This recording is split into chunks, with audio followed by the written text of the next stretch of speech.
nuclear power can be put up in a large way, of course, it will feed the industry that is going to, get into the manufacturing sector. So that has not been happening for a very long time. Absolutely, and interesting you brought in power and coal, and because that's been one of the focused key sectors for India for a very long time. There's increased demand, and we know that one of the top agenda for G20 would be financing projects that are greener in nature, that are more sustainable in nature, in a sense coming up with more and more financing towards green energy, or energy that is sustainable, moving away from traditional sources of power, coal consumption. I think we have the president, in fact, US president there, live. Yeah, we have Joe Biden, the US president, alighting from his Air Force One.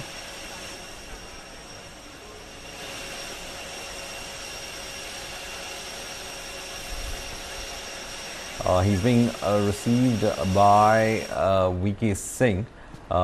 Union Minister V.K. Singh will be in fact receiving him there. He having a word with the Air Force officer, and now V.K. Singh receiving him.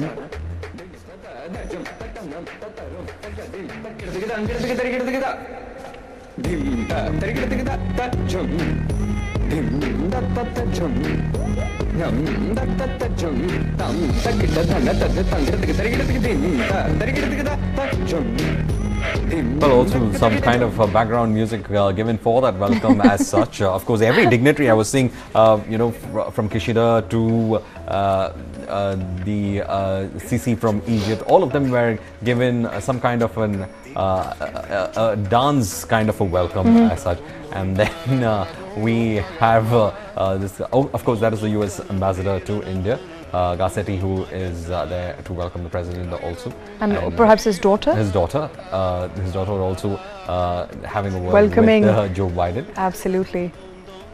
Gassetti is so famous in India that he has used social media so effectively to relay US policies, and he goes with food but tends to end up saying that we're going to have better relations with your country, and how much of an impact our economic relationship is going to have. I have to talk about that, because US is perhaps looking for an alternative to China, and India presents that opportunity. And by the way of the fact that both Joe Biden and Prime Minister Modi have great relationships. We've seen pictures coming out of when Modi was in the US, and now Joe Biden is here in India. All of that, it's not just a picture perfect moment, it also augurs well for trade relations between the two countries. As of 2021, trade relationship, the bilateral trade ties between the two countries stand at about $157 billion. And those trade ties are only expected to deepen as the world is looking for a China +1 destination, and that +1 is inevitably India. It could be Thailand, it could be Philippines, but India, the market that India presents, the opportunity that India presents, not just in terms of resources that it has, but also the geography, all of that augurs well for a lot of manufacturing companies, for a lot of businesses that are looking for an alternative to China, and India is that alternative. Verghese? I do agree. I think in there you have the beast, the vehicle that is carrying the US president. Of course, he will be going to seminar CR, but that is another piece of technology, as we were speaking about. It's said to be something that can stand an RPG attack. Of course, it's bulletproof, and also probably even a nuclear or biological attack. So it is one mission that is out there that displays US's level of tech perfection, and that's the aspect of it that also intrigues me also to a large extent. How much of technology you can cram into a car, and of course the US president's nicknamed vehicle, the Beast, crams a lot of that tech into it.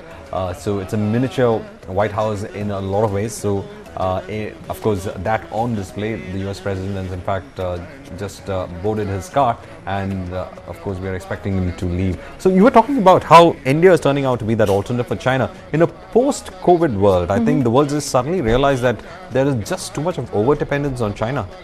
Absolutely, over-dependence on China, and perhaps that over-dependence has not yielded a lot of positive results for a lot of companies, including companies that are in tech business, that are in semiconductor business, because we've seen a China which is getting increasingly competitive. Just this morning, China banned iPhone for its government officials, which resulted in Apple's share falling as much as 7% and affecting both Dow Jones and S&P. So essentially, the idea being that if you look for one destination, which is what the world has done for a very long time, because